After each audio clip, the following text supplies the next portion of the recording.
ಶುಕ್ರವಾರ ಹಂಪಾಪುರದಲ್ಲಿ ಏರ್ಪಡಿಸಲಾಗಿದ್ದ ಶ್ರೀ ಲಕ್ಕಮ್ಮದೇವಿ ನೂತನ ದೇವಾಲಯದ ಪ್ರವೇಶ ಮತ್ತು ಗೋಪುರ ಕಳಸ ಪ್ರತಿಷ್ಠಾಪನೆಯನ್ನ ಕನಕಗುರು ಪೀಠದ ಹೊಸದುರ್ಗ ಶಾಖಾ ಮಠದ ಶ್ರೀಗಳಾದ ಶ್ರೀ ಈಶ್ವರಾನಂದಪುರಿ ಮಹಾಸ್ವಾಮಿಗಳು ನೆರವೇರಿಸಿದರು. ಧಾರ್ಮಿಕ ಸಭೆಯ ದಿವ್ಯ ಸಾನ್ನಿಧ್ಯ ವಹಿಸಿ ಆಶೀರ್ವಚನವನ್ನ ನೀಡಿದ ಅವರು ಹಂಪಾಪುರದ ಜನತೆ ಹಂಪಿಯಿಂದ ಬಂದು ಇಲ್ಲಿ ನೆಲೆಸಿ ವಿರೂಪಾಕ್ಷ ದೇವಾಲಯ ನಿರ್ಮಾಣ ಮಾಡಿಕೊಂಡು ತಾಯಿ ಲಕ್ಕಮ್ಮನನ್ನ ಕರೆತಂದು ದೇವಾಲಯ ನಿರ್ಮಾಣ ಮಾಡಿರುವುದು ಹಂಪಿಯ ವೈಭವವನ್ನ ನೆನಪಿಸುವಂತಿದೆ ಎಂದರು. ಯಾವುದೇ ಒಂದು ಸಮುದಾಯ ಪ್ರಗತಿಯಾಗಬೇಕೆಂದರೆ ಶಿಕ್ಷಣ ಮತ್ತು ಸಂಘಟನೆ ಬಹಳ ಮುಖ್ಯ. ಈ ಎರಡೂ ಇಲ್ಲದೆ ಸಮಾಜ ಬೆಳವಣಿಗೆಯಾಗುವುದಿಲ್ಲ.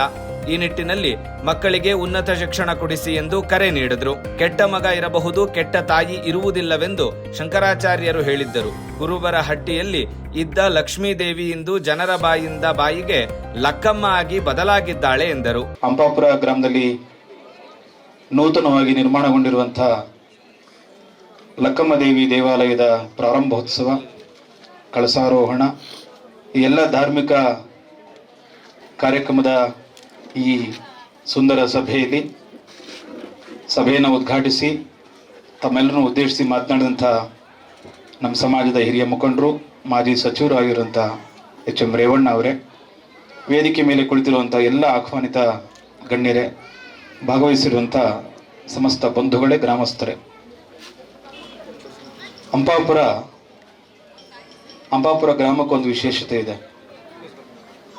ಯಾವ ಸುವರ್ಣಾಕ್ಷರಗಳಲ್ಲಿ ವಿಜಯನಗರ ಸಾಮ್ರಾಜ್ಯವನ್ನು ಸ್ಥಾಪನೆ ಮಾಡಿದಂಥ ಅಕ್ಕಪಕ್ಕರ ಏನು ಹಂಪಿ ಇದೆಯಲ್ಲ, ಆ ಹಂಪಿಯಿಂದ ಬಂದಂಥ ಜನ ನೀವು. ಆ ಹಂಪಿ ಭಾಗದಿಂದ ಈ ಭಾಗಕ್ಕೆ ಬಂದು ಇಲ್ಲಿ ವಿರೂಪಾಕ್ಷ ದೇವಸ್ಥಾನ ಇದೆ. ವಿರೂಪಾಕ್ಷ ದೇವಸ್ಥಾನವನ್ನ ನೆನಪಿಗೋಸ್ಕರ ನಿರ್ಮಾಣ ಮಾಡಿಕೊಂಡು ತಾಯಿ ಲಕ್ಕಮ್ಮನನ್ನು ಕೂಡ ಜೊತೆಗೆ ಕರ್ಕೊಂಡು ಬಂದಿರುವಂಥವ್ರು. ಆದ್ರಿಂದ ಹಂಪಿಯ ವೈಭವವನ್ನ ಈ ಒಂದು ಗ್ರಾಮ ನೆನಪಿಸ್ಕೊಡುತ್ತೆ. ಅದಕ್ಕೆ ಹಂಪಾಪುರ ಅಂತ ಹೆಸರು. ಇದಕ್ಕೆ ನಾನು ಬರುವಾಗ ರಸ್ತೆಯಲ್ಲಿ ಗಮನಿಸಿದೆ, ಅಲ್ಲೊಂದು ಊಟದ ಹಾಲಿದೆ. ಆ ಊಟದ ಹಾಲನ್ನು ಬಹಳ ಚೆನ್ನಾಗಿ ಮಾಡಿದ್ದೀರಾ. ಅಂದ್ರೆ ಸುಮಾರು ಒಂದು 1000 ಜನ ಕೂತ್ಕೊಂಡು ಊಟ ಮಾಡೋ ತರ ವ್ಯವಸ್ಥೆ ಮಾಡಿದ್ದೀರಾ ಭೋಜನಕ್ಕೆ. ಅದು ಓಕೆ, ಅದೆಲ್ಲ ಪ್ರಸಾದ ಆಗ್ಲೇಬೇಕು ಅಂತ. ಆದ್ರೆ ಈ ಜ್ಞಾನದಾಸೋಹ ಮಂಟಪದಲ್ಲಿ ಚೇರುಗಳು ಹಾಕಿಲ್ಲ ನೀವು. ಆಮೇಲೆ ಇಲ್ಲಿ ಜನ ಇಲ್ಲ, ಅಲ್ಲಿ ಬಹಳ ಜನ ಇದ್ದಾರೆ. ನೀವು ಯಾವುದಕ್ಕೆ ಆದ್ಯತೆ ಕೊಡಬೇಕಿತ್ತು ಅಂತ ಹೇಳಿದ್ರೆ ಜ್ಞಾನದಾಸೋಹಕ್ಕೆ ಆದ್ಯತೆ ಕೊಡಬೇಕಿತ್ತು. ಅನ್ನದಾಸೋಹ ಆಮೇಲೆ. ಯಾಕೆ ಅಂತ ಕೇಳಿ, ಅನ್ನದಾನ ಬಹಳ ದೊಡ್ಡ ದಾನ. ಅನ್ನದಾನಂ ಪರಂದಾನಂ. ಎಲ್ಲ ದಾನಗಳಿಗಿಂತ ಬಹಳ ದೊಡ್ಡ ದಾನ ಯಾವುದಪ್ಪ ಅಂದ್ರೆ ಅನ್ನದಾನ. ಅದಕ್ಕಿಂತಲೂ ಇನ್ನೂ ಶ್ರೇಷ್ಠವಾಗಿರೋ ದಾನ ಯಾವುದು ಅಂತ ಹೇಳಿದ್ರೆ ವಿದ್ಯಾದಾನ. ಅನ್ನದಾನಂ ಅತಃ ಪರಂ. ಅನ್ನೇನ ಕ್ಷಣಿಕಾ ತೃಪ್ತಿ ಯಾವ ಜೀವಂಚ ವಿದ್ಯೆಯ ಅಂದ್ರು. ಈಗ ಎಲ್ಲೋ ಊಟ ಮಾಡಿದಾರಲ್ಲ, ಅವರು ಸಾಯಂಕಾಲ ಮತ್ತೆ ಊಟ ಮಾಡಲೇಬೇಕು. ಯಾಕೆಂದ್ರೆ ಅನ್ನೇನ ಕ್ಷಣಿಕಾ ತೃಪ್ತಿ. ಈ ಊಟ ಮಾಡಿದ್ದಿಲ್ಲ ಮತ್ತೆ ಹಸಿವಾಗತ್ತೆ, ಸಾಯಂಕಾಲ ನಾಳೆ ಬೆಳಿಗ್ಗೆ ಮತ್ತೆ ಹಸಿವಾಗತ್ತೆ. ಅನ್ನೇನ ಕ್ಷಣಿಕಾ ತೃಪ್ತಿ. ಆದ್ರೆ ವಿದ್ಯೆ ಇದೆಯಲ್ಲ, ನಮ್ಮ ಬದುಕು ಇರುವವರೆಗೂ ಕೂಡ, ನಮ್ಮ ಜೀವನ ಇರುವವರೆಗೂ ಕೂಡ ನಮ್ಮ ಜೊತೆಯಲ್ಲೇ ಇರುವಂಥದ್ದು ಜ್ಞಾನ ಅಂತ ಹೇಳಿ. ಅದಕ್ಕೆ ಜ್ಞಾನಕ್ಕೆ ಮಹತ್ವ ಕೊಡಬೇಕು ಅಂತ.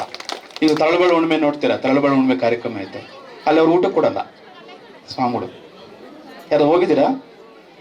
ಹೋದವ್ರಿಗೆ ನೆನಪಿರುತ್ತೆ ನಿಮಗೆ.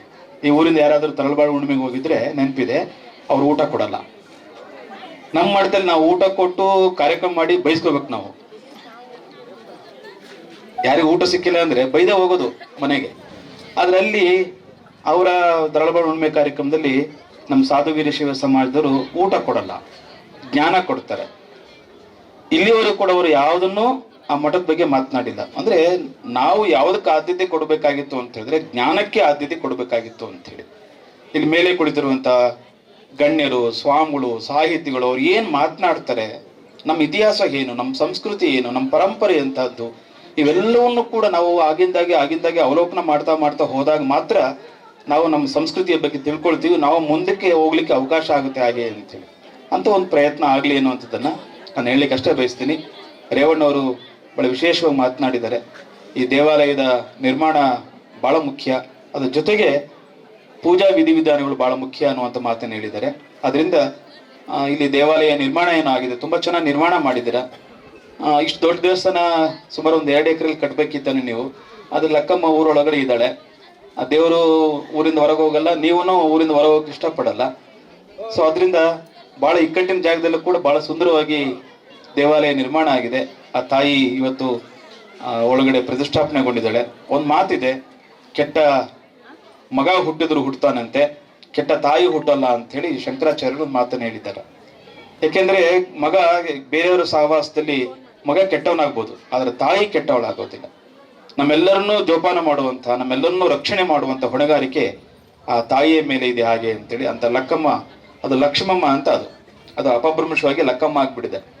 ಅದು ಆಕ್ಚುಲಿ ಲಕ್ಷ್ಮಿ. ಯಾಕೆ ಲಕ್ಷ್ಮಿ ಅನ್ನೋದು ಏನಾಯ್ತು, ನಮ್ಮ ಜನರ ಬಾಯಿಯಲ್ಲಿ ಬರಲಿಲ್ಲ, ಲಕ್ಷ್ಮಮ್ಮ ಅಂತ ಬರಲಿಲ್ಲ, ಲಕ್ಕಮ್ಮ ಅಂತ ಈಸಿ ಆಯ್ತು.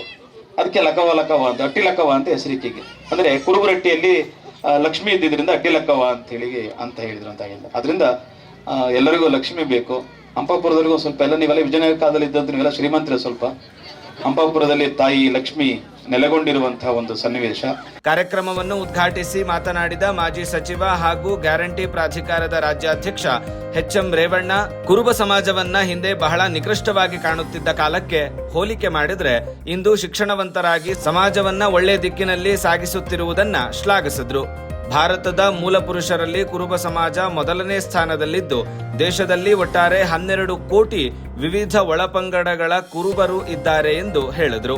ನನಗೊಂದು ಸಂತೋಷ ಏನಪ್ಪಾ ಅಂತ ಹೇಳಿದ್ರೆ, ನಮ್ಮ ಸಮಾಜವನ್ನ ಬಹಳಷ್ಟು ನಿಕೃಷ್ಟವಾಗಿ ಕಾಣ್ತಾ ಇದ್ದಂಥ ಕಾಲದಲ್ಲಿ ನಾವೆಲ್ಲ 60-70 ವರ್ಷದಿಂದ ನೋಡ್ತಾ ಇದ್ವಿ. ನಾನು ವಿದ್ಯಾರ್ಥಿ ದಶೆಯಲ್ಲಿದ್ದಾಗ ಯಾರಾದರೂ ಒಂದು ತಪ್ಪು ಮಾಡಿದ್ರೆ ಆ ಗುಂಪಲ್ಲಿ ನಾನೇನು ಕುರುಬಾನೇನೋ ಅನ್ನೋ ಒಂದು ಮಾತನ್ನ ಕೇಳಿ ನೋವಾಗ್ತಾ ಇತ್ತು. ಅದು ಇವತ್ತು ಭಾಳ ಸಂತೋಷವಾಗಿದೆ. ನಮ್ಮ ಸಮಾಜ ಒಳ್ಳೆ ದಿಕ್ಕಿನಲ್ಲಿ ಮುಂದೆ ಬರೋದಕ್ಕೆ ಪ್ರಯತ್ನವನ್ನು ಮಾಡ್ತಾ ಇದೆ.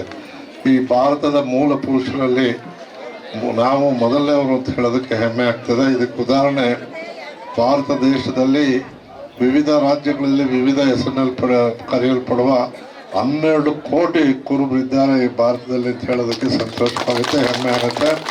ಅವ್ರನ್ನ ಒಗ್ಗೂಡಿಸೋದ್ರಲ್ಲಿ ನನಗೆ ಸಹಕಾರಿಯಾಗಿರ್ತಕ್ಕಂಥ ನಾಗರಾಜರವರನ್ನ ಇವತ್ತು ಜ್ಞಾಪಿಸ್ಕೊಳ್ತಾ ಒಂದು ಸಂತೋಷ. ನನಗೂ ಈ 8 ಗಂಟನ್ನ ನಂಟನ್ನು ಹೇಳಕ್ಕೆ ಇಷ್ಟಪಡ್ತೇನೆ. ನಾನು ಪ್ರಥಮವಾಗಿ ಪುರಸಭಾ ಅಧ್ಯಕ್ಷರಾಗಿ ಕೆಲಸ ಮಾಡಿದ್ದು ರಾಜಕೀಯದಲ್ಲಿ 8 ತಿಂಗಳು. ತದನಂತರ ಮೊದಲನೇ ವೀರಪ್ಪ ಮೊಯ್ಲಿಯವರ ಸಂಪುಟದಲ್ಲಿ ಮಂತ್ರಿಯಾಗಿದ್ದು 8 ತಿಂಗಳು. ತದನಂತರ SF ಕೃಷ್ಣ ಅವರ ಮಂತ್ರಿಮಂಡಲದಲ್ಲಿ ಸಚಿವನಾಗಿದ್ದು 8 ತಿಂಗಳು. ಸಿದ್ದರಾಮಯ್ಯನವರ ಮಂತ್ರಿಮಂಡಲದಲ್ಲಿ ಮಂತ್ರಿಯಾಗಿದ್ದು 8 ತಿಂಗಳು. ಈ ಊರಿನ ಒಕ್ಕಲುಗಳು 80 ನಿಮ್ಗೆ ದುಡ್ಡು ಕೊಡ್ತಾ ಇರೋದನ್ನು 80,000.